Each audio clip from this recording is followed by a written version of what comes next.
राहुल गांधी पिछले कुछ दिनों से दो चीजें करता दिखाई दे रहा है।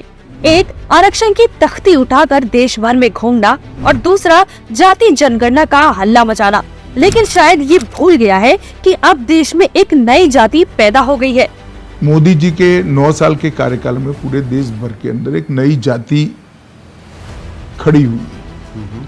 वो जाति का नाम है लाभार्थी का जाति। लाभार्थी का जाति ये वो जाति है जिसे आरक्षण का लॉलीपॉप नहीं बल्कि योजनाओं का लाभ मिलता है।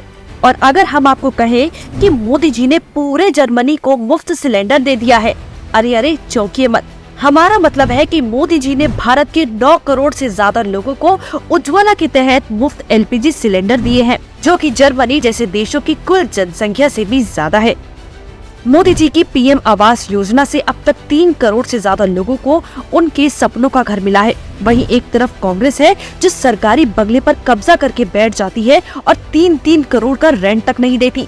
मोदी जी चाहे तो वो भी कांग्रेस की तरह सरकारी पैसों की चोरी कर सकते हैं, लेकिन उनके लिए गरीबों का कल्याण सर्वोपरि है और हमेशा रहेगा। भारत में 5 करोड़ लोग आयुष्मान भारत योजना से मुफ्त इलाज करवा चुके हैं। यानी मोदी जी की इस हितकारी योजना की मदद से दिल्ली, पंजाब और हरियाणा इन 3 राज्यों की जनसंख्या बराबर लोग मुफ्त इलाज करवा चुके हैं। PM मोदी महामारी रूस यूक्रेन युद्ध के बीच भी पिछले 3 सालों से 80 करोड़ लोगों को मुफ्त राशन दे रहे हैं। यानी मोदी जी अकेले 2 अमेरिका और 1 पूरे रशिया की आबादी जितने लोगों को मुफ्त राशन दे रहे हैं।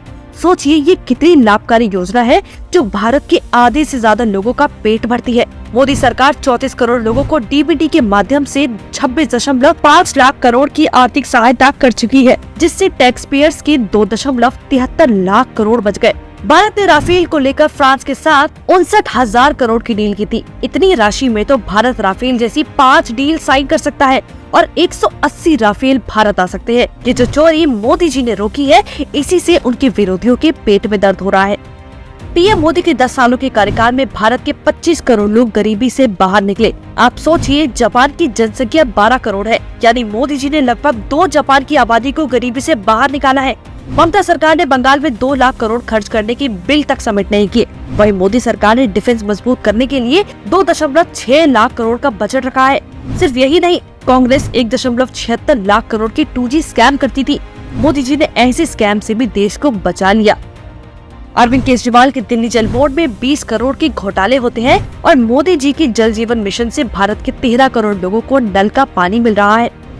राहुल गांधी, तेजस्वी, केजरीवाल ये लोग तो जनता से मिलने के लिए भी अपने अपने प्राइवेट जेट से जाते हैं, लेकिन मोदी जी ने आम लोगों को भी उड़ने का मौका दिया और उड़ान योजना लाए और हवाई यात्रा के दामों में छूट दी, जिससे अब तक 1 करोड़ आम लोगों ने हवाई जहाज में सफर किया।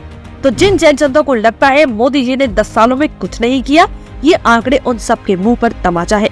मोदी जी की हर योजना देश के हित में थी, है और आगे भी हमेशा रहेगी।